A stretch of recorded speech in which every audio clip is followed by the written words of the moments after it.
L'agenda Master. disponible en podcast. Bienvenue sur Master, la réunion des cultures urbaines et électro et surtout de la culture en général. Manon et Eva, elles représentent Interférence. Interférence, une nouvelle salle de concert. C'est à Balma, c'est à côté de Toulouse.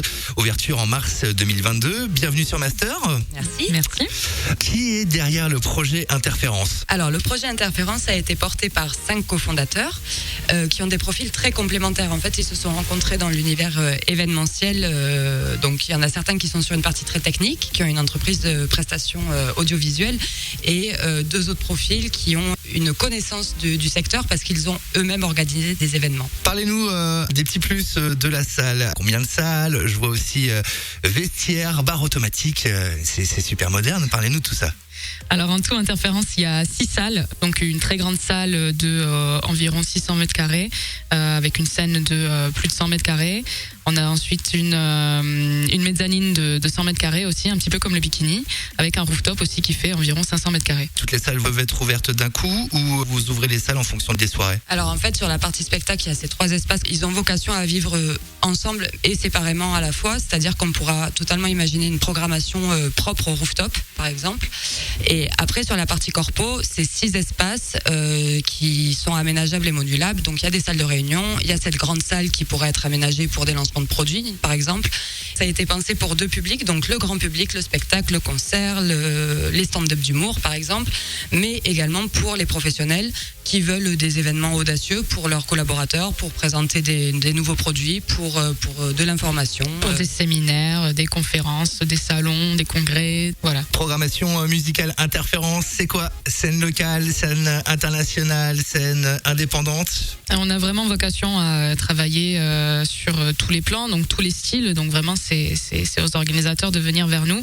Nous, on a tous un petit peu des influences différentes dans le groupe, dans l'équipe. Donc on a vraiment tous envie de faire ressortir ce qu'on aime et ce qu'on aime écouter. On a envie de venir voir ça Interférence et de faire venir les gens Interférence par le biais de plein de styles de musique. Donc bien sûr, ça commence avec de l'électro, avec Marc Rebillet. Mais Marc Rebillet, c'est quelqu'un un petit peu à l'image de ce qu'on veut faire, parce qu'il tire des influences d'un petit peu tout, de jazz, de hip-hop, d'électro et tout ça.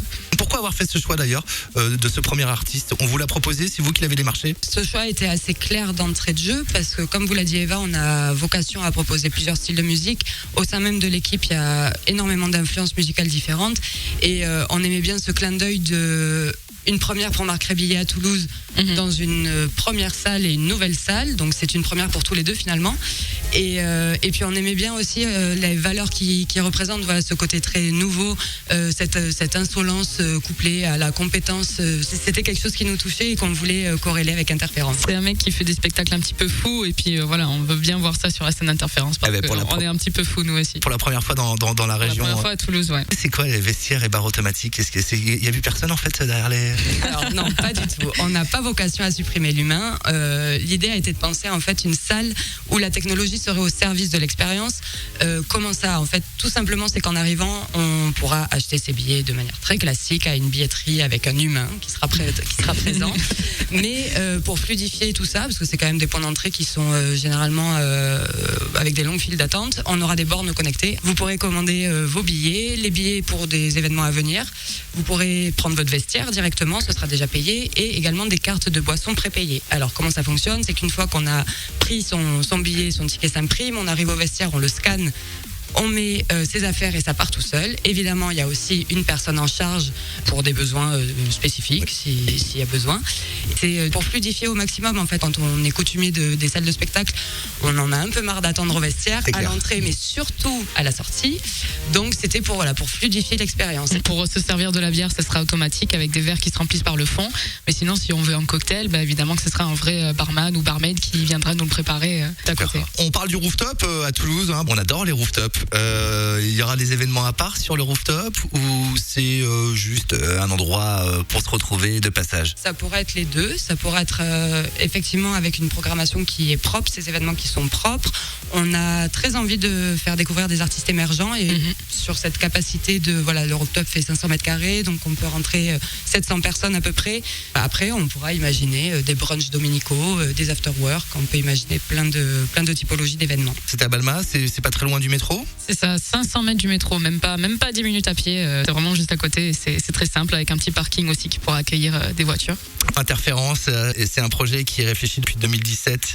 Entre-temps, il y a eu le Covid. Est-ce que ça a fait changer vos plans? Alors ça n'a pas fait changer les plans, par contre ça a permis très certainement de prendre son mal en patience, ça a permis de monter en maturité sur le projet finalement et de développer certainement des idées qu'on n'aurait peut-être pas pu mettre en place si on avait dû le lancer aussi vite que ce qu'on imaginait. Ces 4 années ont permis une levée de fonds notamment, ont permis de penser à d'autres concepts, notamment ce rooftop indépendant qui sera complètement lié avec le reste. Mais qui n'était pas à la base dans les projets. C'était un projet, mais c'était pas concret. C'était pas concret. Et puis il y avait aussi cette volonté de faire au fur et à mesure, de faire pas à pas, de pas aller trop vite. Et en fait, ces 4 ans ont permis aussi le développement de ces idées-là de manière plus approfondie. Interférence, nouvelle salle de concert à Balma, ouverture mars 2022 avec Marc Rébillet. Le 2 mars. Rendez-vous à Interférence, la nouvelle salle de concert à Toulouse à Balma exactement.